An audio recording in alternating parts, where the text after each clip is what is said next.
Hey everyone, this is Michael again, and we are live. Yes, it's a Saturday night here. Just want to hang out with you guys. It's the weekend, and gonna go over some wrestling news. Also, NXT Battleground and Clash at the Castle predictions. And I'm gonna be joined by my buddy in a few, Datila, Rangers of Wrestling. So she's gonna be joining me on this Saturday night hangout here. But how you all doing? My Saturday, was good. I worked, full day, but made the best of it. You know, another day, another dollar, and tomorrow, for me, hopefully praying to score some tickets to New York Comic Con. Hopefully, I could score a 4-day ticket since I went all 4 days last year. So the pre-sale for the fan verification fans that did it, that renewed it into this year, tickets go on sale tomorrow at 10 o'clock. Check your emails because they end up send a pre-sale link. So, search, your inbox, for that. So, but, praying that I'm in the queue for like 10, 15 minutes. If it's 30 minutes or 40 minutes, then I'm like, all right, there's a problem. So, but, you're going to have a whole lot of people, buying tickets, for New York Comic Con. So, and, if I do score tickets, this is going to be my fourth time going to New York Comic Con. Hey, Mohammed. Happy Saturday night. I hope you are doing well, man. And same with everyone here in the live chat. Well, thank you, Mohammed. Going to post this on a community post. Let everybody know that I'm live.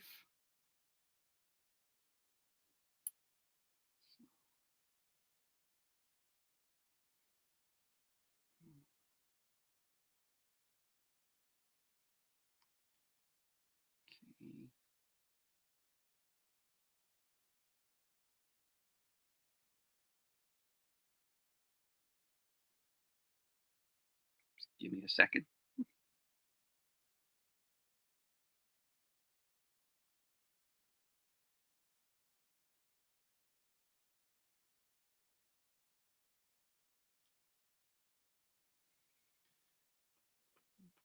Okay. Thank you all for joining me on this Saturday night. Going to check.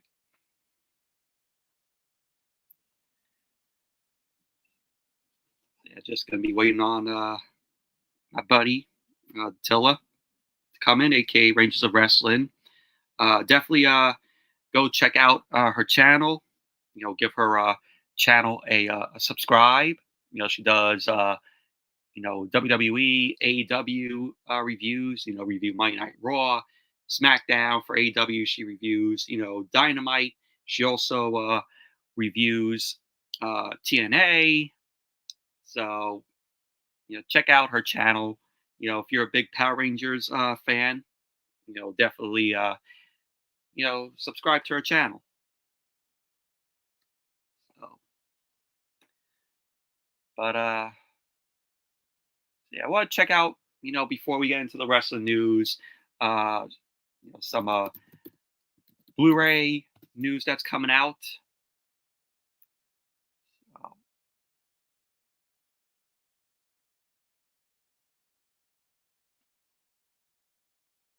So right on Blu-ray.com here. You got Scream Factory and Shout Factory announcing some releases in August. You got the Bill and Ted trilogy here.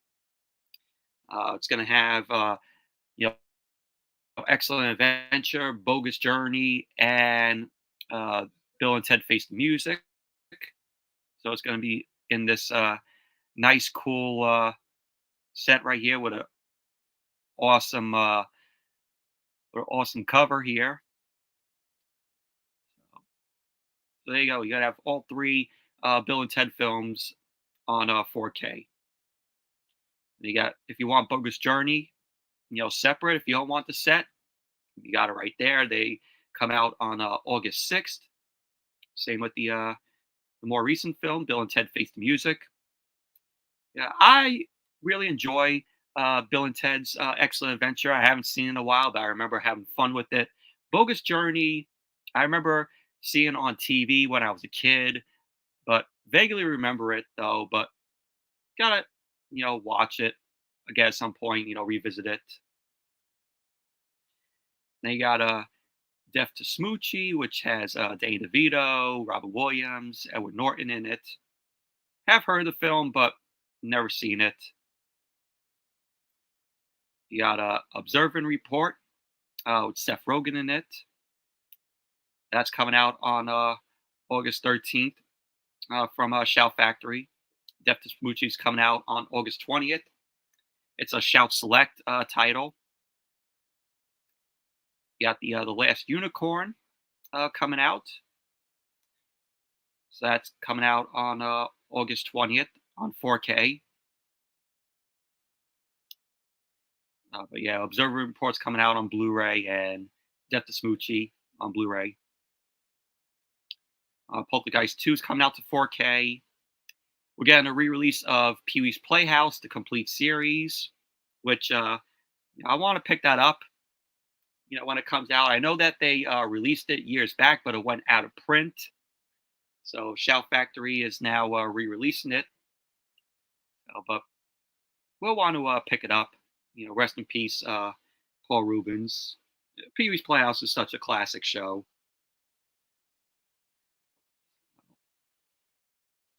And then Dragon Heart's coming out on 4K, the Steelbook there. Hackers is getting a 4K Steelbook edition as well. Got the Delta Force there with Chuck Norris coming out on 4K.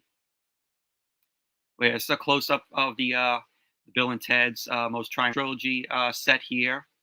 6 discs. Very cool looking, cover here. Really like it. They did a very good job with the cover.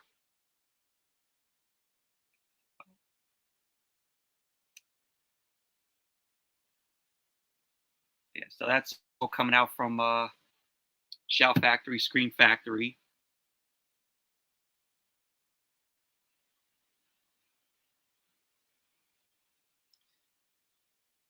And then see some other news here.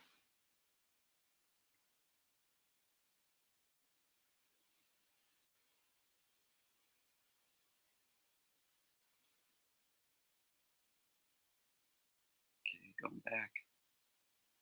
We got Friends coming out on 4K in September. So for all you fans of Friends, if you haven't gotten the Blu-ray set on 4K, no, on Blu-ray, here's your chance to get it on 4K when it comes out in September. I'm more of a Seinfeld guy than a Friends guy, a Friends fan. Did you hear that Ricochet is leaving WWE after his contract is up in the summer, and he's going to face Braun Breaker and Braun Breaker is going to beat Ricochet, and that's how Ricochet is going. Yeah, I did hear about that. I'll get to talking about that, very soon.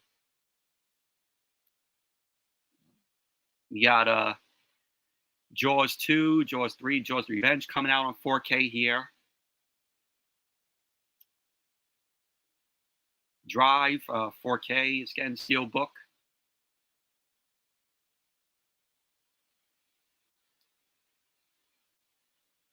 Game Night's coming out on 4K on July 26th.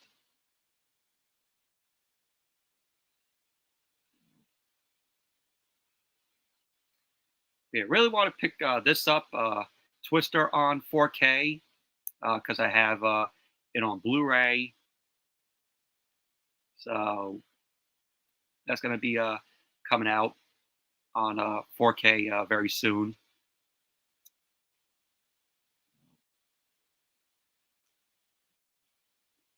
Yeah, so I haven't seen Twister yet, but I want to check it out before the new film comes out, Twisters. So we'll get a chance to check that out.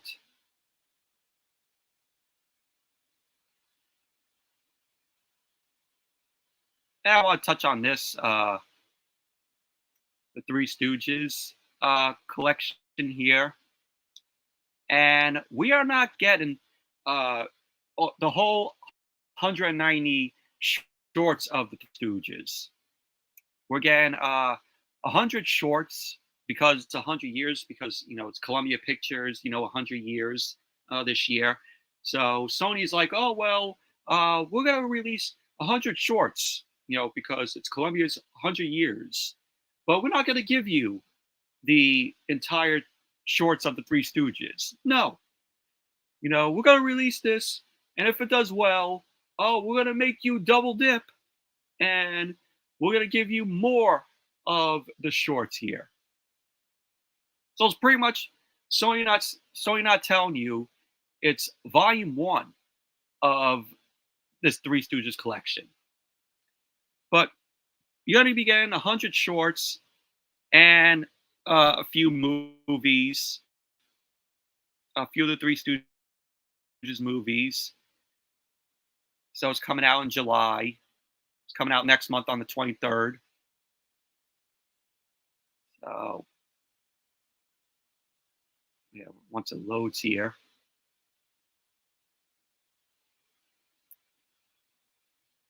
So I'm going to do this here.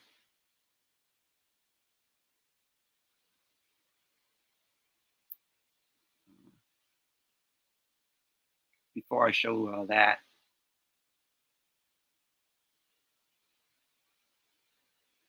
I need to ask you, did you see CM Punk beating Drew McIntyre at SummerSlam and win the title that Drew McIntyre will get? And do you see Braun Breaker beating CM Punk for the title? Uh, I think CM Punk is going to beat Drew McIntyre. So, and then Braun Breaker beating CM Punk. You know, maybe Braun Breaker's getting over. All right, so I want to show this here. So this is the Three Stooges collection that they announced. So this will be a limited edition 20 Blu-ray disc set. Includes 100 treasured Stooges shorts. Of course, right here celebrating 100 years of Columbia Pictures. The set also includes over 20 additional shorts with Shemp Howard, Joe Besser, and Joe Dorita, plus cartoons and the Three Stooges scrapbook. Includes 8 full-length features in high definition HD. That is their films. Time Out for Rhythm, Rockin' in the Rockies, Have Rocket Will Travel, The Three Stooges Meet Hercules, Three Stooges in Orbit, Three Stooges Go Around the World in Days, The Outlaws Is Coming, and the 2000 TV film, The Three Stooges. And it will have a button active sound chip with Stooges noises. I guess Curly with the woo woo woo woo woo, like that, or the nyeh nyeh. So this is what it will look like here.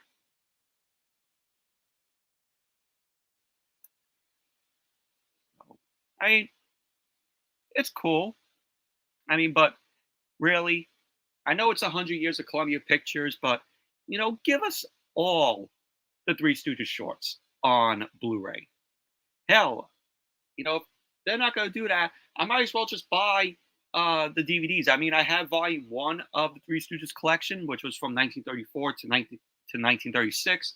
I haven't gotten the rest though, but I'd rather just buy those because they're in HD. They cleaned up the transfers of the shorts really well. So, it's just like Sony's like, oh, well, we're going to release 100 shorts, but then we're going to double dip and we're going to give you all the rest of the shorts. The haha, we got your money. So that's pretty much basically, what Sony's going to do. So, but yeah, I mean, it's a cool looking set. I mean, you got your shorts here. I guess it's going to be on 3 Blu-ray here. Then you got films right there. I mean, you know, but I don't know. I'd rather just get the collection. I It's priced over here at $169.62. So you're gonna be spending like 180 in total, with taxes and all. But if you're a fan of Three Stooges, if you want to pick up that set, go right ahead. Yeah, it's the Three Stooges collection there.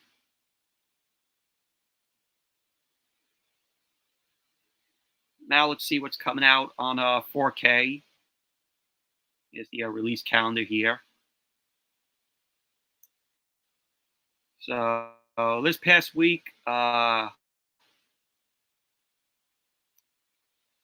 this week you had Rango come out on 4K in the Steelbook, and yeah, Bad Lieutenant loaded in Las Vegas, and you got Glory coming out on Steelbook.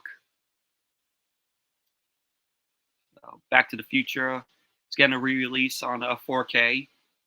The Ultimate Trilogy with all 3 films. Then this week, June 11th, you have La Femme Nikita, again, a 4K Steelbook there from Sony. The big release, Godzilla Kong, The New Empire, which I gotta pick up when it comes out that day. So you're getting that. You got Shrek Forever After coming out on 4K, Species 2, the Steelbook of Godzilla, Kong, The New Empire, which I like how the Steelbook looks. Pretty cool looking Steelbook there. Got the 4 movie collection of Shrek on 4K coming out. I want to see this Steelbook.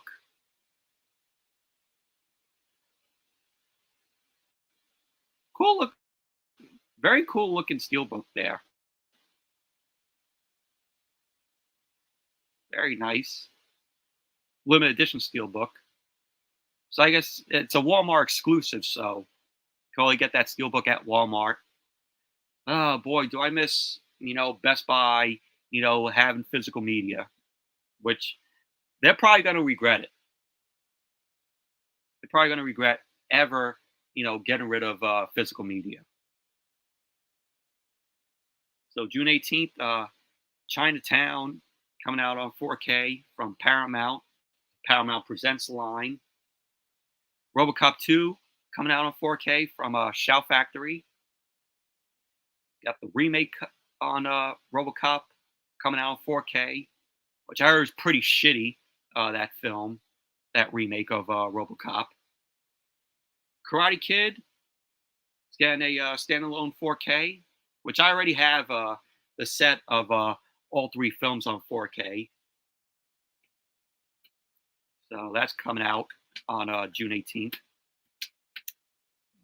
Give me 1 second, guys.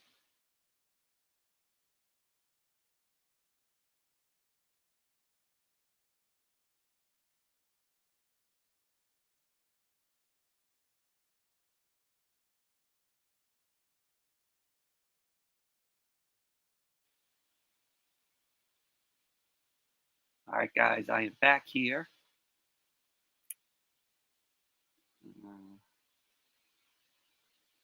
June 25th. This is going to be a big release day here in June, June 25th. You got Taxi Driver, then a re-release on 4K Steelbook. You got South Park, Big, Longer, and Uncut, first time on 4K coming out. And Team America World Police, first time coming out on 4K there.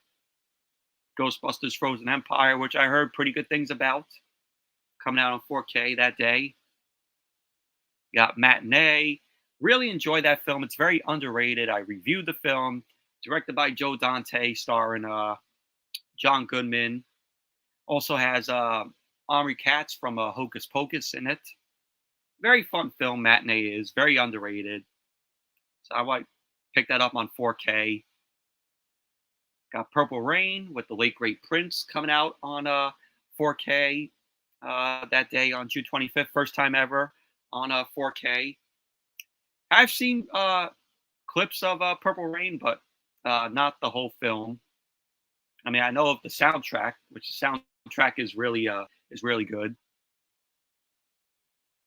And you got Monkey Man, which I wanted to see in the theater, but didn't get a chance to see it because it was out in theaters and it was out quick.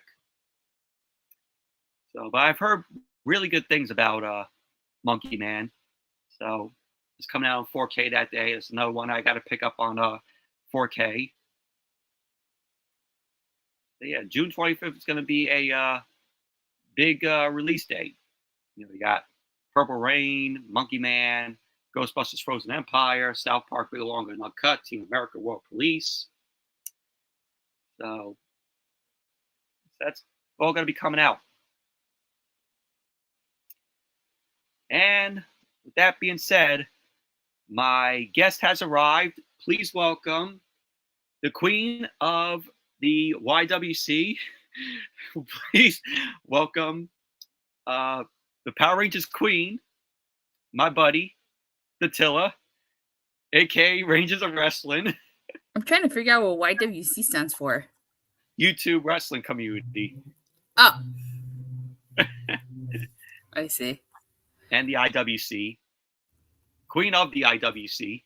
No, not even. So, how you doing, Datila? I'm doing good. How are you? I'm doing good. Just work today. Another day, another dollar. Or like school, but another day, another migraine. Yes.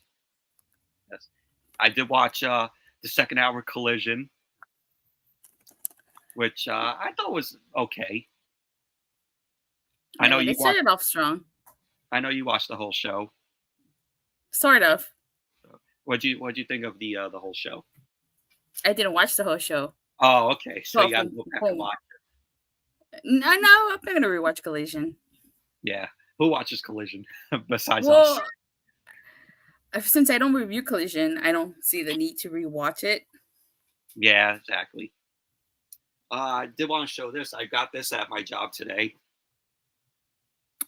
Oh, wow. The Oreo Star Wars. The dark side and light side. And just the packaging that it comes in. And you won't guess until you open the package. Yeah, I know. I signed up for that. I actually ordered some myself. They're scheduled to be here on Thursday. Nice. Because it's supposed to hit stores Monday, but I was just like, you know what? I'm not going to go to 50 different stores looking for these cookies. So yeah, they're very good. I mean, I'm glad that, they got them at my job. I was like, oh, we got them? Because I saw one person pay for them. I was like, all right, I got to get this now. So is a package because you got the box, so is it all one? Do you know if it's all light side, dark side, or is it a mixture of both? It's a mixture of both. Once you open the cookie, the packaging, you will know if it's the dark side or the light side. I also heard that they released blue milk, actual blue milk. I didn't get the blue milk. Yeah, for True Move. True Move. Yeah, I wanted to get that, but couldn't even find it. Yeah, that's why I bought the Oreos online, because I'm gonna be driving around to a bunch of stores looking for them. So this is what they look like. So you open it up. Oh, you got the light side. I got the light side. So you won't know which one you got once you open it up. Yeah, same. I know. I'm excited. And let me know. You should do a review of it. Yeah, I don't review cookies. It's your typical Oreo cookie, just with the the cream filling being like a red for dark side, blue for light side. Yeah. So it's a Yeah. collectible because they're limited edition. So Yeah, but you're not gonna. I mean, are you gonna like actually eat them? yeah, I'm gonna keep the box either way because you know once it's gone, you're never gonna get another box like that again. That's true. Yeah, but want to start off with uh, NXT Battleground because I know you're gonna be watching Battleground tomorrow. Sure. All right, we're gonna do NXT Battleground predictions. So here we go. Go to the Wikipedia page. So it's gonna be from the UFC Apex in Nevada. I think this is the UFC's new like performance center that they opened, Mm-hmm. and it's served as the UFC's headquarters, located across the street. So I guess they're going to be doing UFC shows there, and maybe some NXT, premium live events. Sexy Red is going to be hosting Battleground. I don't even know who Sexy Red is. She's a rapper. I never even listened to her music. So, but all right. So here are the matches here. Only 6 matches? Only 6 matches, so the Datila don't have to suffer for 2 hours. So we got here Soruka versus Lash Legend versus Fallon Henley versus Jada Parker versus Michin, Mia Yim versus Kalani Jordan. Ladder match for the inaugural NXT Women's North American Championship. My prediction, I think I would have to go with Fallon Henley. I mean, I like Fallon Henley. I think she's decent in the ring. I love her gimmick. I don't see Mia Yim winning the match here. Lash Legend, she's just very meh in the ring. So Ruka, I like. I don't see her winning it. Kalani Jordan, she's good. She has potential, but I just don't see her win. I'm gonna have to go with Fallon Henley on this. I don't know much about any of these ladies. As you know, I don't watch NXT that often, so I've seen very little of all these ladies. But if I had to pick one, I'd pick Sol Ruka, just because I feel like, from what I've seen of her, I think I think she's got potential. I mean, all these women have potential, but if I had to pick one, I'd pick Sol Ruka. Very fair. Very fair. Next is the triple threat match for the NXT North American Championship. Of course, Oba Femi is the North American champion. He's going to be defending the title against Wes Lee and Joe Coffey. Wes Lee, very talented in the ring. Really I know he is. Joe Coffey, he's very good. I like him working with his brother. And then when Wolfgang was in it, I liked Gallus when they were formed. Yeah. Oba Femi, he's very good in the ring. Making a good impression with the North American Championship. My prediction, I'm gonna go with Oba Femi retain the title. I just don't see them putting the title back on Wes Lee because he just returned. And Joe Coffey, he will get his time as a champion at some point, but I don't see it right now. So Obafemi, I think he's retaining. I have to say, uh, Obafemi is definitely a star on the rise. He's got a lot of potential. I haven't seen much of Joe Coffey. Now, Wesley, I have to say, I haven't seen much of Wesley, but I have seen of Desmond Xavier, or Des, formerly of the Rascals. Smoke him if you got him. He was a member of TNA's faction called the Rascals. Him and Mm-hmm. Nash Carter, they were the Rascals in TNA alongside Trey Miguel. So I've seen Des. I haven't seen him much as Wesley, but I know he's talented. But I have to agree with you. I think Obafemi here takes it. He's a star on the rise. I don't think he's gonna pin Wesley. I think he'll pin Joe Coffey, and I think Wesley will get his one-on-one match later. Yes, I agree. I think that's how the way it's going to go. I think they're going to make Obafemi a big star. I think they're going to push him, really well. He's getting treated well down there in NXT, and got to give it to Shawn Michaels for giving him, the push that he deserves. He's an upcoming talent, and I see a whole lot of potential in Obafemi going forward. Next, we got a NXT Underground match: Shayna Baszler versus Lola Vice. Now, in NXT Underground match, that they brought back this Underground thing. Remember when Monday Night Raw used to have it? It used to be called Raw Underground. It was so poorly done, under Vince McMahon's ownership there, and it was just boring. They made that on the third hour to get viewers to tune in, thinking, oh, it was going to be a whole lot edgier and a whole lot more interesting. No, it wasn't. It was absolutely boring. Now that NXT has brought back the underground gimmick here, I have to say it's very interesting. Shawn Michaels is doing pretty good, booking the NXT Underground match. They haven't been boring, and they sort of got my interest. So my pick for this match, I have to go with Shayna Baszler here. Pretty much, basically, because she was in NXT. She was the NXT Women's Champion, for 2 years, and she's very well liked. When she was in NXT. So I have to go with Shayna Baszler here. I did disagree. I do remember Shayna Baszler being, NXT Women's Champion. As I've mentioned before on my show, why didn't we get Rhea Ripley versus Shayna Baszler? The story told itself. I agree with you. Shayna Baszler was NXT Women's Champion. Who took the title? Who took the title off Shayna Baszler?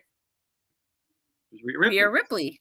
Exactly. The story was right there. I don't know why they never told it. I know. That was a big regret by Triple H there. Yeah, exactly. But anywho, I feel like Shayna Baszler, she's lost so much that another loss wouldn't hurt her. Lola Vice is also a star on the rise. And I feel like she needs to win here more than Shayna Baszler. Because what does this do for Shayna if she wins? Nothing. Does more for Lola than it does for Shayna. So I gotta go with Lola Vice. Yeah, I agree with your prediction there. I may be wrong on that. Maybe they'll give Lola Vice the win. I mean, if Shayna Baszler wins, with what I'm going, it's not going to benefit anything for Shayna. It's just going to give her a win on NXT. Exactly. Next is Roxanne Perez versus Jordynne Grace for the NXT Women's Championship. Now, I know this is one match that Datila is looking forward to because of Jordynne Grace. And, Roxanne Perez, I like her. She's a decent talent in the ring, very likable. Jordynne Grace, very good. But my prediction, I'm gonna have to say Roxanne Perez is going to retain the title. I just don't see them, putting the championship on Jordan Grace.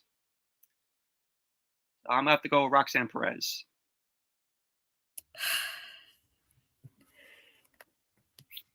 On TNA, I know you don't watch TNA. Yes. But on TNA, commentary was talking about how Jordan Grace has the potential to make history and become the first ever interpromotional champion.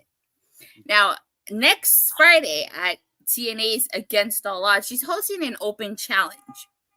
And then it's assumed that she'll be doing one at Slammiversary. So with that being said, it's kind of like, does she win and maybe she defends the NXT Women's title instead of her Knockouts title? This is going to be a great match, and it can go a million ways. It could go numerous ways. It could be a clean finish. It could be a dusty finish. But given the fact that it was reported that she's only for 3 appearances, I got it. This is going to hurt a little bit, but I got to go with Roxanne Perez to retain. It's not that I don't believe in Jordan. Hey, I'd be happy if Jordan Grace wins, but I don't know if it'll happen. I'd be shocked. Yeah, I'd be shocked if she wins, but I'll be happy too. See, the thing is that, she's the Knockouts champion. And if she wins the NXT Women's Championship, I'm like, would she have to give up the Knockouts Championship and defend the NXT Women's Championship on NXT, I don't know. I don't see why not. She would be the first woman to hold both the Knockouts title and the Women's title. Again, I know you weren't watching TNA, but Deonna Purrazzo, when she was the Tipa Reina de Reinas champion and the Ring of Honor Women's champion, she'd carry both belts and she would defend both belts. Or sometimes, like, she would do open challenge where she would defend one belt, or sometimes she would defend both belts. So maybe if Jordan Grace wins, she could do something like that. That'd be interesting to see. Okay, so next is the tag team match for the NXT Tag Team Championship. Nathan Frazier and Axiom versus the OC, Luke Gallows, Carl Anderson. Too sweet. So my prediction here, I'm going to have to say that Nathan Frazier and Axiom are going to retain the Tag Team Championship. I just don't see the OC, winning the titles because they're being used on NXT, but they're main roster stars, They're still main roster stars. So I have to go with Nathan Frazier and Axiom to retain the Tag Team Championship. Me too. And then the main event is Trick Williams versus Ethan Page for the NXT Championship. This is the one match that I am looking forward to, because when Ethan Page showed up on NXT, I was like, wait a minute. Ethan Page on NXT? He signed with WWE? I was like, when did this happen? Because he hasn't been on AEW television in a while. And I remember seeing like an article saying, that Ethan Page got released from AEW. He probably requested his release. It was probably like secretive, like they didn't want it to get out. Because then we know that he'll probably go to WWE and sign. But Trick Williams, he's doing a really good job as the NXT champion. He's so over with the crowd. Everybody, chants "whoop that Trick" when he comes out. The guy's over. So my prediction is, I think that Trick Williams is going to retain the title. I mean, Ethan Page just showed up. He just debuted on NXT. I don't see them putting the title on Ethan Page like that. He comes to NXT, and then first pay-per-view, wins the title. I think that certainly would make an impact, pun intended. Yeah, I agree. I think this is a tough one. This is a tough one because on one hand, you can't have Ethan Page lose his first match. This is his first match, right? Yeah. right? This is his first match in NXT. You cannot have him lose. You Even know, even it's a title match. Like, do you like? Will they really like go with it and pull the trigger and make him the NXT champion? in my opinion, they should have held off on this match and they should have built to a heat wave. I think it would have meant so much more for Ethan Page to win the NXT title in his home country of Canada in front of his family. I agree. I agree with that. I mean, they should have held off on this. I mean, like Ethan Page should just have gotten some competition, like feed him some, local talent, just to get him over. And then, start giving him, competition like Trick Williams or, you know, maybe Gallows or Anderson one on one, like that. Yeah, yeah, I could definitely see that. But I saw that I didn't watch NXT. I only saw Jordan Grace's match and I saw Ethan Page's segment. He's really good. Really. Ab- And I think people forget how good Ethan Page is. I like Trick Williams. I think he has a bright future. But unfortunately, I have to go with Ethan Page here. I don't think that they're going to have Ethan Page lose his debut. I, I so fully agree on that. But as I say, like Trick Williams, I think they're gonna make him retain. I mean, Ethan Page, he could have one loss on him. Coming to In his debut match, this is his debut match. If he had another match prior or a couple matches prior to this, then I would agree with you. But this is literally his debut match. yeah, but it's like they should have just held off on this and just like I said, just give Ethan Page, build him up, give him some local talent, and then feed him some competition. I agree. They should have gone that route, but I guess they're just gonna strap the rocket ship on him. Yeah, that's like which that I don't like. They just should build him up and feed him some local talent, and then do something with him. I mean, it's too early. I mean, he just arrived in NXT. I agree. Like I said, they should have held off and they should have done this match on Heatwave. It would have it would have been just perfect at Heatwave. His home country. Yeah, but I gotta agree. Ethan Page, from what we've seen so far, he's doing the best work. I have to say here in NXT than he did in AEW. I think you know Shawn Michaels is making Ethan Page, more interesting and likable than what Tony Khan was doing with Ethan Page. So The only way I see Trick Williams winning is if it's a screwy finish. I I have a sense that might take place. I think there's going to be a screwy finish. Maybe, but I still gotta go with Ethan Page here. So yeah, that's the NXT predictions. Let us know what you all think in the comments below. So Battleground should be a good show tomorrow night. Should be. We'll see. I forgot what I forgot what time is it on at. I think it's 10:30 here. I think it's 5 p.m. Pacific, Mm, which would be 8:30 8 p.m. Eastern. No, it says 10:30 Eastern time. Is it in the morning? I thought it was in the No, at afternoon. night. At night. 10:30 p.m. at night. No way. I don't believe you. Yeah, I just looked it up.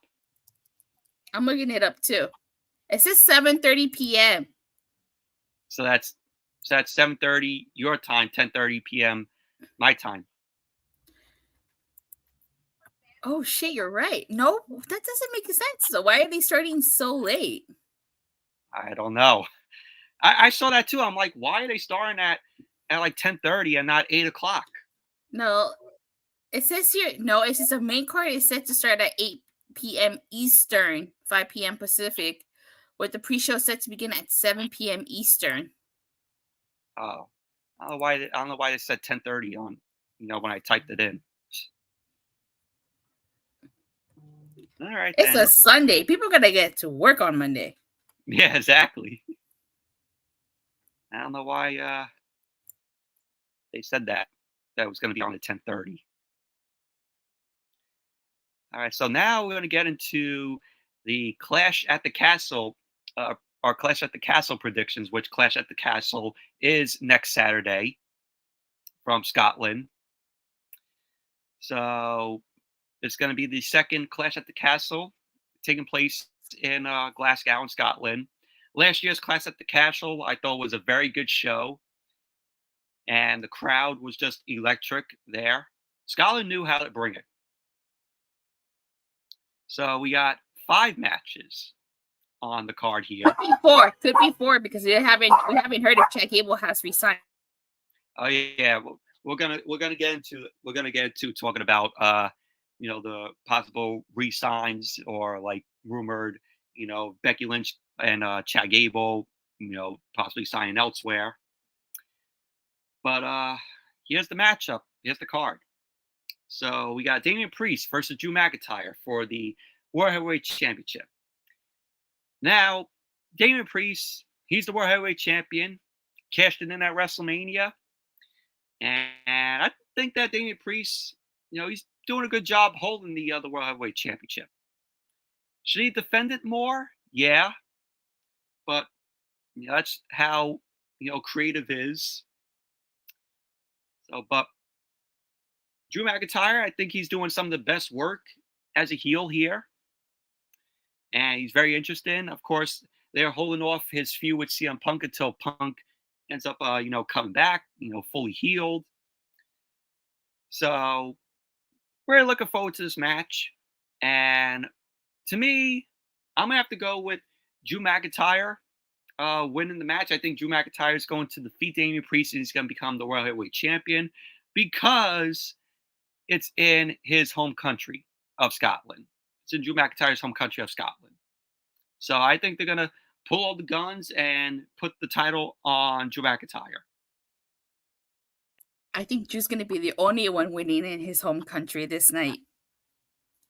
Yeah, because if you don't have Drew McIntyre win that in his home country, then something's wrong with creative there. And I you're gonna have will. Oh, go ahead. and you're gonna have the fans just boo the hell out of that decision on possibly Damian Priest retaining if creative went with that. I think that this loss. I think that this is going to be the catalyst for the breakup of the Judgment Day. Yes. I think so. I think that Judgment Day is going to try to get involved to help Damian Priest, but they're going to accidentally cost him the title somehow. Mm. I think this is gonna be the chance of Damian Priest going babyface.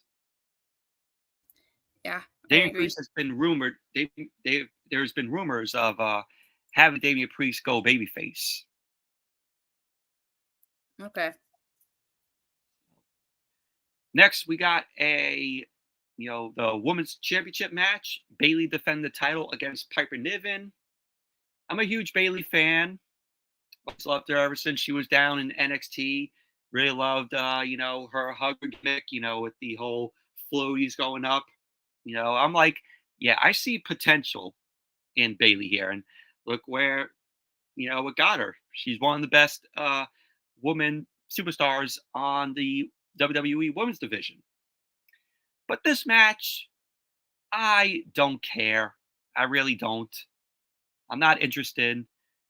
I I have to go with Bailey retaining the title here. I just don't see Bailey losing the title to Piper Nip. I don't see like I can't speak. I just don't see Bailey losing the title. Yeah, Bailey's definitely not losing the title here. I think that we're gonna get a great showing out of Piper Nimitz, but I don't think she's losing. Yeah. Hey, Judgment Day, Mike Harper, how you doing? Yeah, Yeah, Bailey definitely definitely. retains. Bailey will definitely retain. Next, I have to say that would be the mid match of the night to me. Then we got the Intercontinental Championship match, possibly possibly happening. This has an asterisk on it. Yeah, this has an asterisk on it because it's Sami Zayn versus Chad Gable. Supposed And to be. Supposed to be. yeah, it's supposed to be. But Chad Gable's WWE contract is up. Has been up. It He's a expired free, yesterday. yeah, expired yesterday. He's a free agent. So now we don't know where Chad Gable is going to go. I've heard news that AEW has their eyes set on Chad Gable and sign him. Hell, even WWE, is still, trying to get Chad Gable to resign with them. So it could go either way. But I have to say that he's going to resign with WWE. I mean, you just can't have, this match being taken off the card and you're building this up, with Sami Zayn and Chad Gable. I think Chad Gable is doing the best being a heel. I like this whole persona that Chad Gable has, you know, just being all like heelish on Otis, Akira Tozawa, and Maxine Dupree, saying, oh, like Maxine Dupree, oh, you're a loser. Oh, Tozawa, you're nothing but a, jobber who loses matches. Or where's a ninja suit? But he has more confidence in Otis. And I like how the way, they're building towards with Otis, with this whole who side does he choose? Sami Zayn or Chad Gable. So, but if nothing comes forward with Chad Gable resigning before next week, before next Saturday, then this match is going to be taken off the card. And this whole build with Sami Zayn and Chad Gable would be absolutely pointless. Oh, sorry. I wasn't sure if you were done talking. That's why. I think Chad Gable stays. I think he stays. But I think Chad Gable wins here. I think this wins. I think he wins if he stays. I think he wins. I think this is also going to be the catalyst for Alpha Academy leaving Chad Gable, and I think Chad Gable will align himself with the Creed brothers and Ivy Nile. Yes, I agree. That's going to be Chad Gable's new Alpha Academy and the Creed brothers and Ivy Nile. I mean, the Creed brothers, I really like them. I think they should be on TV a lot more. And yeah, I agree. And but is it too much to ask for just to get Chad Gable versus Josh Alexander or Speedball Mike Bailey? That would be great. Or even a triple threat between all three of them. That'd be fantastic. But is that too much to ask for? That's all I want, really. Book it for Datila. Book it for her. So, but if this match does take place, I'm gonna have to go with Sami Zayn retain the title. I think there's gonna be a distraction by the ref. Otis is going to take out Chad Gable, and that's going to lead to Sami Zayn retain, and Chad Gable is going to be furious with Otis and Tozawa, Maxine Dupree, and off they go. They want nothing to do with Chad Gable no more. So that's how the way I see that going down. I disagree. I think Chad Gable would win even if he stays. I think that with Otis taking out Chad, turning on Chad, I think that's when the Creed brothers come in because it'll make you think, oh, Sami Zayn's gonna retain, but then the Creed brothers on Chad. Huh? You said Chad turn on Chad. I mean, sorry.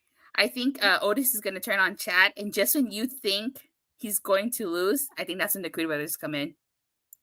So you think the Creed brothers are going to beat down on like Otis and them? Yeah.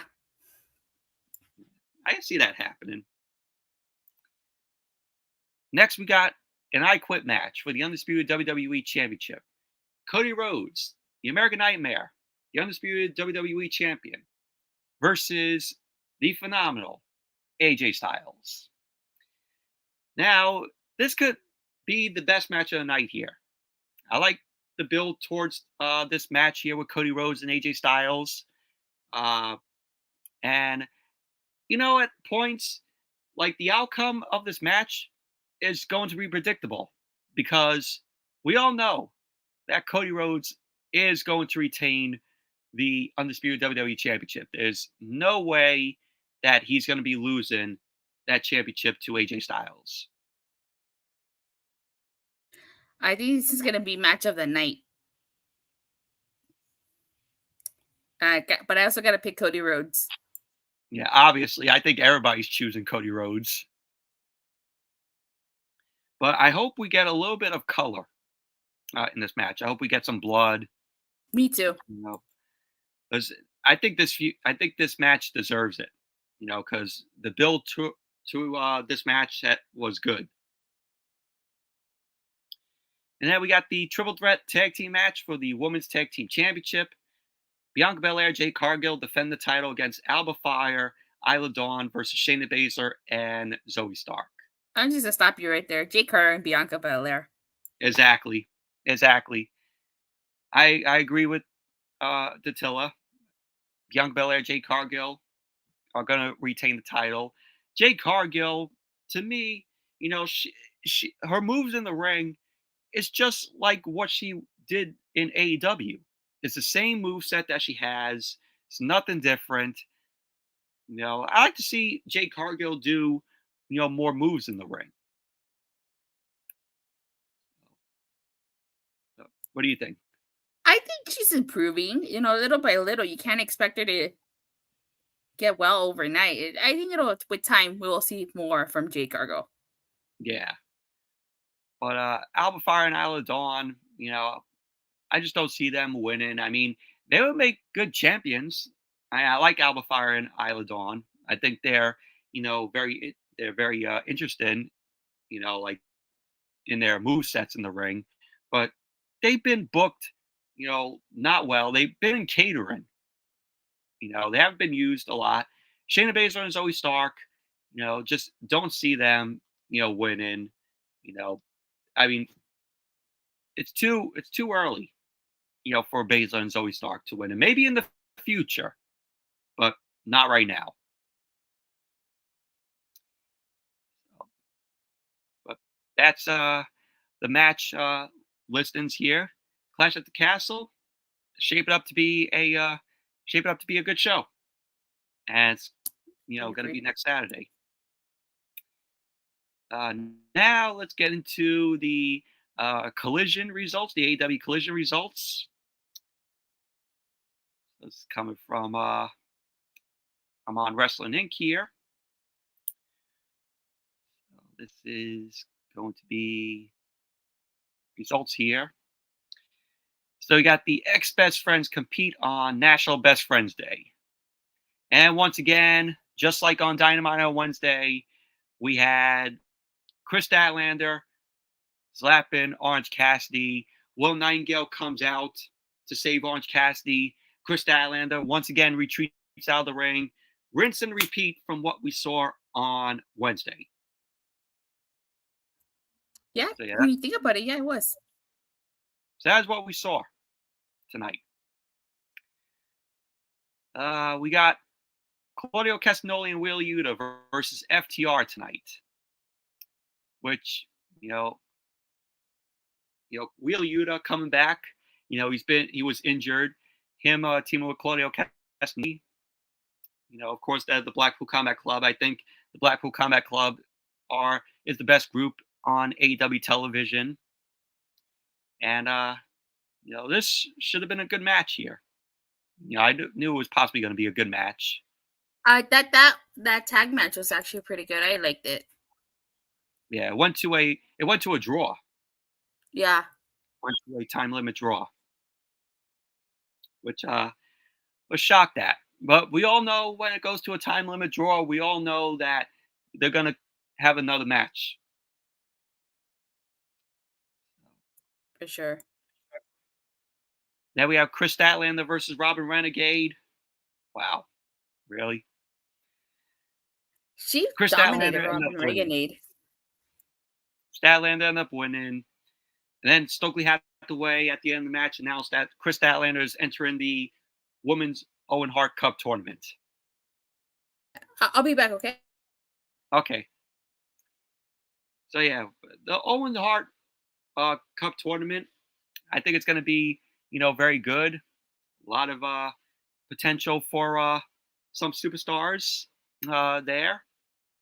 My prediction, since we'll get to talking about it very soon. Mariah May was just announced by Tony Storm tonight on Collision that you know she wants to put her in the the women's own Heart Cup tournament.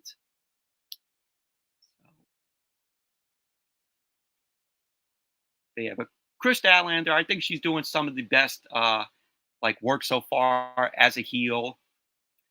And without doubt, we're going to be getting Chris Statlander versus Will Nightingale, at some point. I mean, do I care about the match when it happens? No, but it's just a random match. With Statlander and Will Nightingale. So that's probably going to take place on a random edition of Dynamite. I don't see them building this towards All in uh, Wembley Stadium. So, but I was just Datila, I was just talking about Chris Statlander versus Will Nightingale. When that happens, it's not a match that I'm hyped to see. Like, I don't care, but I know that they're not going to possibly build this all towards All in Wembley, and this match is going to happen on a random edition of Dynamite. Yeah, I could see that happening. So, Yeah. but it's not like, oh, I'm blown away, by it. But I think Statlander is doing some of the best work so far as a heel. I agree, she is. So, oh, she got a new entrance theme and new music, which I Yeah, I didn't know. know. Yeah, I heard. Did did it sound? Oh, yeah. I know you didn't watch it. But I was gonna say, did it sound good? But Oh, I did I'll watch wait. this match. Yeah, it sounded good. Okay. We got Johnny TV versus Dustin Rhodes. Wow, what a snore of a match this must have been if I watched it. He It was seems accompanied okay. by Taya Valkyrie. Man, we could just see this match on Rampage. I mean, does this need to be on Collision? So yeah, Dustin Rhodes won. Not surprised. Dustin Rhodes with a flying bulldog and a crossroads. But it says right here, post match, Dustin called out Jack Perry. He Said that did. they missed him.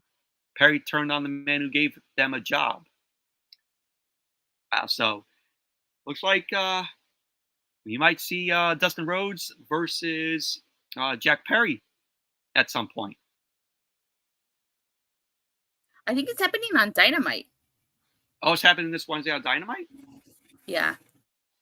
All right. Now I've seen a little bit of this match because I tuned in because I got out of work and had my like my FiOS mobile where I could watch like TNT live. So it was Timeless Tony Storm versus Lady Frost, and we had, of course, Mariah May out there, accompanied by, you know, Luther also. I say this was predictable match. Tony Storm, you all know that Tony Storm was going to win it. So, like I said, I really like, uh, Tony Storm, in this timeless gimmick. This is one of her best gimmicks, in my opinion. This is way better than her rocker gimmick that she had. It's just very interesting, like throwback to 1930s, female, girl actresses, like in this vein of, Marilyn Monroe, like that. But Tony, She's an old Tony Storm, Hollywood started. yeah, she's old. She's old Hollywood. But Tony Storm ended up winning. No surprise there. Tony Storm won the match with a Stormbreaker on Lady Frost. And then post match, Tony Storm talked to Mariah May. Tony Storm told Mariah May not to worry about her match with Mina Shirakawa. She kept saying that she never had anyone look at for her. And Tony Storm demanded that Mariah May should be put into the Women's Owen Hart Cup tournament. So that is a good move right there. I like that Mariah May is going to be in the Owen Hart Cup tournament. Prediction: I think that Mariah May might win the whole tournament. And then you get what? Tony Storm versus Mariah May in her home country of England? I would think so. Now, I said that at Forbidden Door, when it's going to be Tony Storm versus Mina Shirakawa, I said that Mariah May might turn on Mina. Now I have second guesses on that. I think that Tony Storm is going to retain, and then Mariah May wins the Owen Hart Cup tournament, and we're going to get Mariah May versus Tony Storm for the AEW Women's World Championship. At All In. At All In. I think that's what they're building to, and I think that's when Tony Storm finally loses her belt. Yeah. I mean, they're pushing Mariah May to the moon, and she's a good talent. I like the match that they had on Dynamite with her and Saray. Two British women going at it. Both from the UK. So we got a little UK style wrestling in that one match on Dynamite on Wednesday. British strong style. British strong style. And then we got Daniel Garcia versus Tate Mayfairs. Who the hell is Tate Mayfairs? Obviously, Daniel Garcia, Mr. Move the Hips dancer, won the match, of course. Hit the Red Cross on Mayfairs to win it. So, no surprise there. Then the main event, we got Orange Cassidy versus Kyle O'Reilly, which I thought was a very good match here. Yeah, I agree. This is a really great main event. Yeah, I thought this was, good to close out Collision. I think this was the best match of the night, in my opinion. I like that you had Mike Bennett and Matt Taven, Roderick Strong. They were watching from the crowd to support Kyle O'Reilly. Pretty much the Undisputed Kingdom want Kyle O'Reilly to join because, of course, Kyle O'Reilly was friends with Roderick Strong, friends with Adam Cole because they were once the Undisputed Era. All that's missing is Bobby Fish. Yeah, all we're missing is Bobby Fish. I think Bobby Fish needs to resign with AEW. And then the Undisputed Kingdom will be, pretty good. Yeah. Because I feel like they've gone cold. Yeah, the Undisputed Kingdom, it's just a cold group. I mean, it's, the group is just absolutely awful now. It's just cold. And you don't have Adam Cole there. He only shows up once a while. I still think that the original plan for the group, in my opinion, this is just my opinion, but I think the original plan was to have Adam Cole be revealed to be the devil. Then you would do Adam Cole versus MJF at World's End. Adam Cole would win, and Undisputed Kingdom would be just Roderick Strong and Matt Taven and Mike Bennett, the four of them. I still think that's what the original plan was supposed to be, but they only threw in Wardlow in there because Adam Cole got hurt. Yeah, and Wardlow, where is he? Where is he? I don't know. Good question. Yes, so you only have Mike Taven, Matt Bennett, and also Roderick Strong. Yeah, that's all you have. You don't have Adam Cole. So, but Orange Cassidy ended up winning the match here. He ended up delivering an orange punch to Kyle O'Reilly. Post-match, Trent Beretta, Kyle Fletcher attacked Orange Cassidy. More of this shitty feud with Trent Beretta and Orange Cassidy. I wish this feud would end already. Don Callis just watched Kyle O'Reilly end up running back to help Orange Cassidy. Both Orange Cassidy and also Kyle O'Reilly were attacked.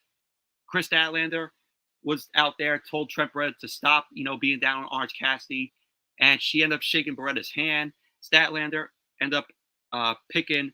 Oh, I'm sorry. I think Statlander ended up shaking Orange Cassidy's hand. Statlander picked Orange Cassidy up by his hair. And then Will Nightingale came out to make the save for Orange Cassidy. And of course, this was rehashed from what we saw on Wednesday, even though, Chris Statlander ended up slapping Orange Cassidy on Wednesday. But, aside from that, this was just a rehash of what we saw on Wednesday. Will Nightingale came out. She comes in the ring. And Chris Statlander ends up retreating out of the ring. So, rinse and repeat. You gotta love Tony Khan for that. It was rinse and repeat. But Datila, they did announce matches for next week's Collision, which is their 1-year anniversary show. I don't know how they made it to a year already. This show should have been canceled once CM Punk was let go of AEW. So, but let's see if the matches for next week's Collision.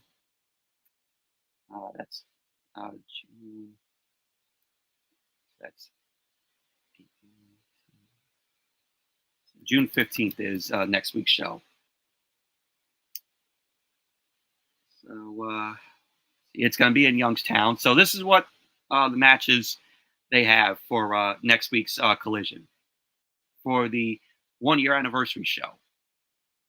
So we're going to be getting put this on. Let me put this here. So this is coming from Ringside News.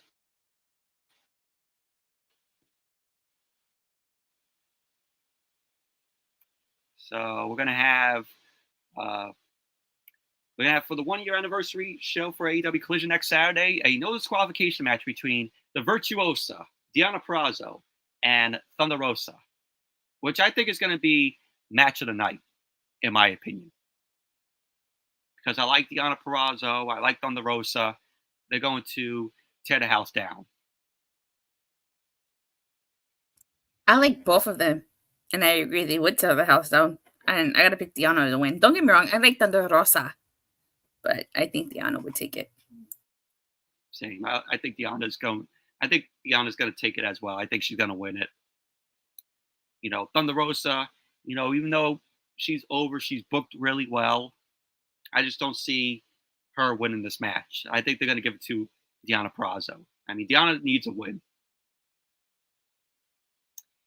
And then we got a AEW TNT Championship qualifying match for the ladder match at Forbidden Door. We have Lee Moriarty and Dante Martin. Now, what do I think of this? I don't care. I don't. We had Lee Moriarty and Dante Martin. They faced off on. They had their match on the first. I think it was Dynamite when it kicked off. So this is just going to be a meh match to me. It's going to be a mid match. Who do I see win the match? Dante Martin. I think Dante Martin's going to win it. But do I care? No. So what do you think, Datila? I think this has potential to be a good match. I mean, they both have similar styles. As who I think would win, I also think Dante Martin will take it. Okay. Hey, I'm looking forward to the ladder match at Forbidden Door. TNT Championship on the line because, of course, Adam Copeland had to vacate the title because of injury. And also next week, we're going to have the House of Black. Malachi Black, Buddy Matthews, Brody King are going to make their return to Collision since Double or Nothing. So I don't know where they're gonna take the House of Black now. So, what do you think, Datila? Uh what do you think they're gonna do with House of Black now? Honestly, I don't know. I I'm surprised one of them isn't in the TNT qualifying matches. Should be. Hmm.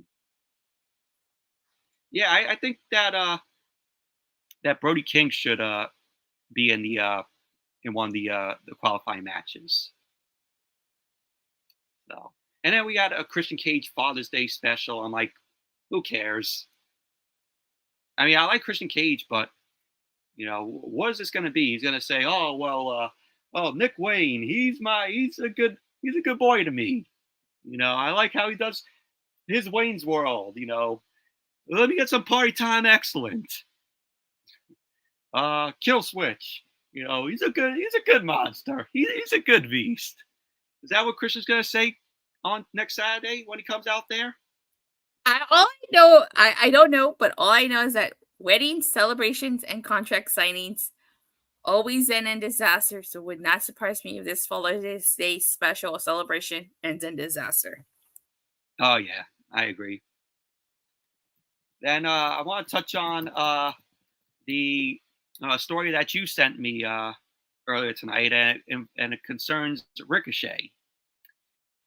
So apparently, Ricochet's contract is going to be up, and we don't know where Ricochet is, going to go. Is he going to resign with WWE, or will he sign with AEW?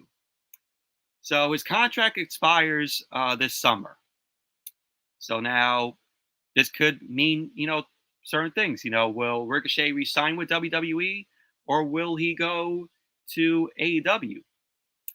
Ricochet, he has had, some ups and downs on the main roster. You remember, when Vince McMahon was running the company, was running creative.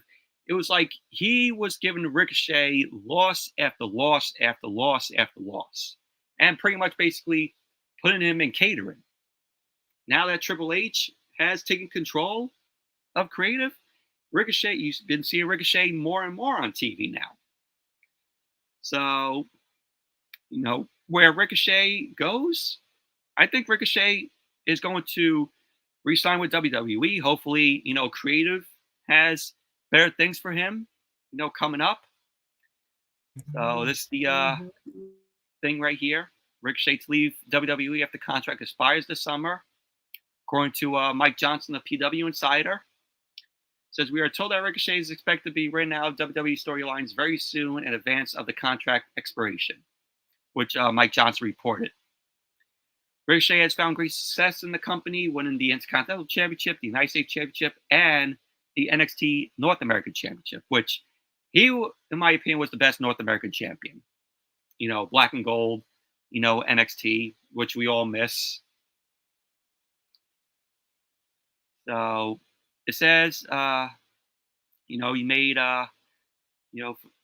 he was most nobly in Dragon Gate USA before signing with WWE. He was in New Japan. Of course, he was in Lucha Underground, which I remember, his matches in Lucha Underground. Very talented, very good matches that he had there. I think he was known as Kill Shot in Lucha Underground. So, but what do you think, Priscilla? Wasn't he Prince Puma in Lucha Underground? Oh yeah, he was Prince Puma. Yeah, not Kill Shot. He was Prince Puma. It's been a long while since I've watched Lucha Underground. So, but I miss Lucha Underground. Very, very good show it was. Much better storylines than what WWE was doing at that time, with Vince still running creative. It was the one thing that I looked forward to every Wednesday night, way before AEW came into play. So Lucha Underground was my Wednesday night go-to for Scroll pro down a wrestling. little bit. I want to read what that tweet says. All right, so this tweet says of Abu of Wrestling Purists. It says the era of underutilized undercard wrestlers staying in one spot for 10 years because 10 plus years because it's finally secure seems seems to be finally be coming to an end, and that's healthy and great for wrestling. Ricochet telling WWE's out ahead. Let me put a link to that there. Well, I think Ricochet will probably go to AEW. Mike Johnson of PWI Insider did report that he's already informed WWE that he plans to depart the company after his contract's expired. So I think he goes to AEW. I would like it if he before he signs, maybe has maybe has a run in TNA. Give me Leon Slater versus Ricochet, or Mike Bailey versus Ricochet, or even current X Division champion Mustafa Ali versus Ricochet. Give me those matches, and I would be such a happy camper. But do you think if he goes to AEW, you think he'll be lost in the shuffle? It's hard to say. It's really hard to say. I think he'll have an incredible debut, an explosive debut. First of all, he might, but it's hard to say what would happen afterwards. Mm-hmm. You know, because the AEW roster is very bloated. They got a lot of people, and half the time they don't even use half the roster on TV. I just think that Ricochet was an unfortunate victim of one of the early being an early NXT called up, that he did suffer from creative. I feel like had he been called up now, that certainly would not be the case. It's a shame that Ricochet was never given the opportunity to be world champion. But it's not his fault. It's just he was just a victim of bad creative. Yeah. But hey, I'm happy for Ricochet. He should do whatever makes him happy. I agree. This is what the rest of the post says. Ricochet telling WWE's out ahead of time is gutsy and slightly surprising, but simultaneously isn't. Ospreay and Tony Khan want him bad, and he's in his mid-30s swimming upstream as a WWE mid-carder. Yeah, Ricochet, sadly, he's a mid-carder. So he says when he can jump into a situation that will allow him to do what he's great at more often. On Triple H's Raw, he was a fun undercard utility reserve in the rotation. In AEW, worst case scenario is he's on the TV having cool matches, and best case scenario is he regains his pre-WWE aura, lights it up with the best in the world, and is fully unlocked. Good for him. I see what he's writing here. If he was in AEW, he would have cool matches, probably do the stuff that he did when he was Prince Puma in Lucha Underground. So I sense where he was going in that sentence there. So it says from a WWE standpoint, this obviously isn't a major blow broadly, but it should be something that they take seriously, as it puts the onus on them to get the next high flyers right. Reverse the trend on Dragon Lee, move Tyler Bate, Pete Dunne up the rotation, and let them flourish. And make sure when Nathan Frazier is called up that he gets to be all that he can be. I agree with him on that. But they cannot do any of these things and inevitably lose all these people. Again, AEW existing is great for wrestling because talent can take their careers into their own hands and be comfortable enough to jump if they feel they have a better situation for them on the other side. It goes both ways also. If you're a young undercard wrestler with main event aspirations and you're not ascending anytime soon, jump, switch sides, sign a 3-year deal, and up your standing. So I have a sense with what he's talking about. I agree with what he's saying. I mean, make Pete Dunne and Tyler Bate, move them up, let them flourish, let them hold, the titles, have the crowd get behind them. I mean, he's making sense. What do you think of this, Datila? There's a call arm. Hold on. Okay. He does he makes a lot of sense and some great points. I think that Ricochet's betting on himself, which is great to see. Yeah, I'm excited to see what he can do outside of WWE, but I do think that he's probably gonna go to AEW. Yeah, he may not. he may not go right away. He may do like a stint in, a small stint. Like I'm hoping TNA, maybe New Japan. I don't know. But if not, he'll probably just go to AEW right away. All right. Yeah. I mean, yeah, if he goes to AEW, I wouldn't mind seeing, Ricochet there. If he brings back that persona that he had as Prince Puma in Lucha Underground, we'll be seeing, very good, matches with him in it there. Uh, Going to go into the Becky Lynch, story where she has not renewed her contract. It expired on June 1st, and she ended up saying, according to what she's telling people in WWE, going to AEW imminently. Multiple sources with insights into her situation indicate that she has taken a hiatus, and we are not aware of whether this is to spend more time at home and take a break from the ring, or if it's out of frustration with a contract offer from WWE. Uh, One colleague of her tells PW Torch that Becky will be returned to WWE someday and is confident they can work out a deal, especially with her husband Seth Rollins being a full-time wrestler. But her body and mind could use a break for a while. So I think, Becky will be re-signing with WWE. I think she needs a clear hiatus from the ring and to, build herself, back up and, just spend time, with her daughter Rue, her husband Seth Rollins. Seth Rollins is out, with injury. So this is a good time for, Becky to, get a clear path on, what she would do. But I don't see her resigning with I don't see her signing with AEW. I think she's going to be a WWE lifer. Well, if there's anything we've learned in wrestling in the last 5 years, is never say never. Exactly. No, never say never. I don't. I don't think she'll go to AEW. I think the chances of her going are slim. I think she probably will stay with WWE, but you just don't know.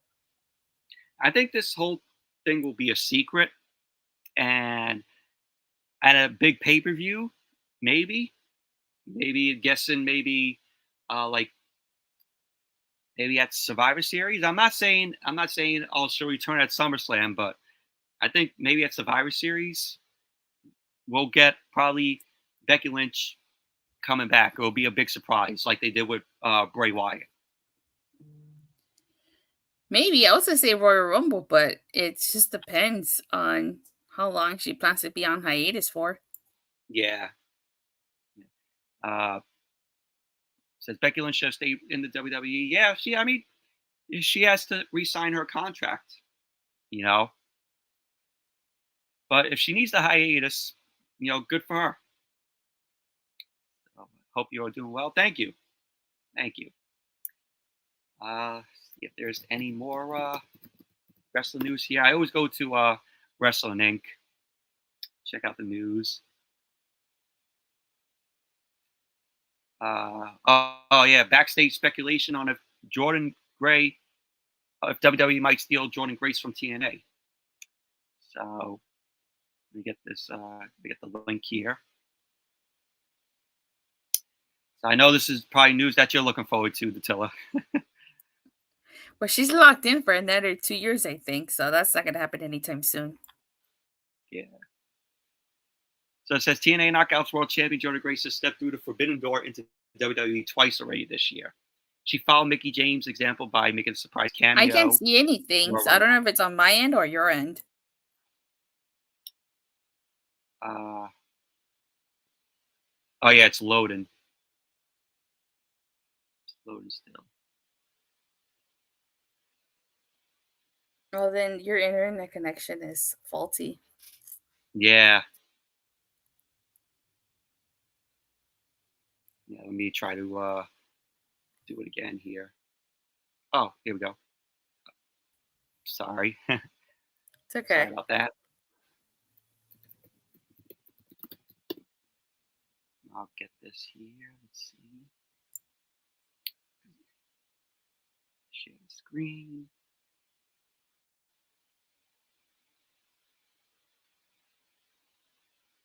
if it comes in. Ah, here we go. There you go. Backstage speculation of WWE might still Jordan Grace. She WWE sees something in Jordan Grace. There have been natural questions over whether they intend to make her a fully fledged superstar. And Mike Johnson up saying, I don't think they're going to steal her, but I do believe that there may be a concerted effort between the two sides that likely will lead to Jordan Grace landing full time in WWE at the end of her contract. It is entirely possible that WWE can make an offer to buy out her contract.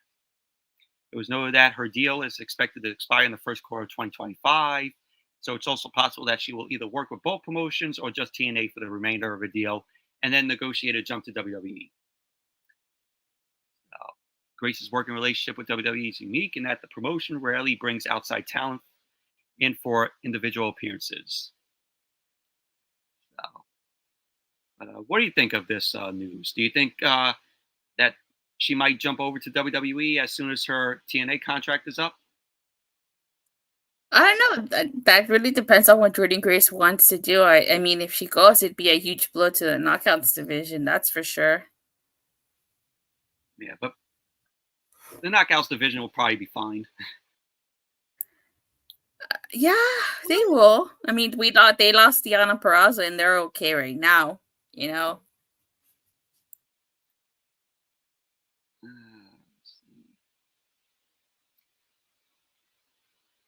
Let me see this. Bruce Pritchard said if he could go back, he wouldn't have done this massive WWE angle. What's this?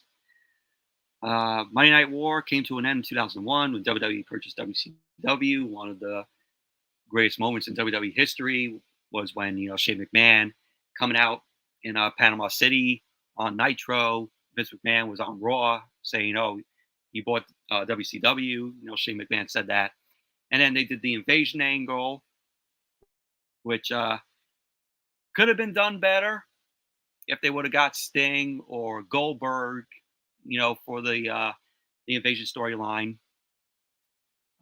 Bruce Pritchard was recently asked if he would still go through with the storyline knowing everything he knows now. He said, I wouldn't have done the WCW invasion. The Kevin Nashes, the Hulk Hogan, Scott Hall, Sting, Ric Flair, all those guys, they weren't coming. So from our vantage point, we were not interested in the talent. We were interested in the IP and the TV slot on TNT.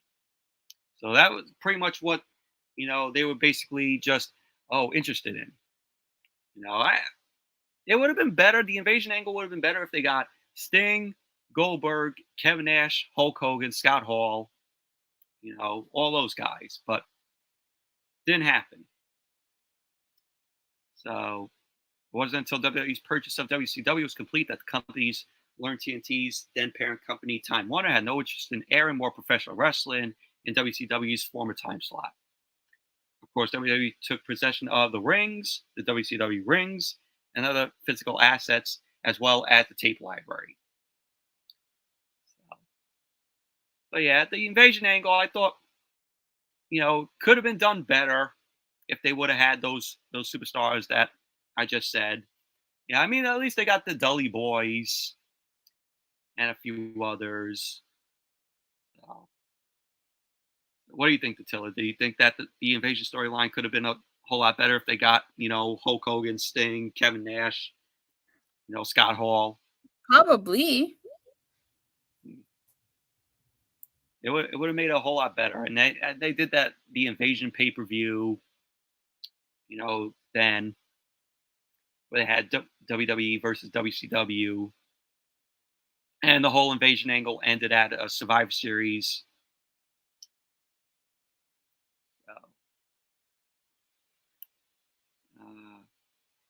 Why Ric Flair isn't a fan of squash matches?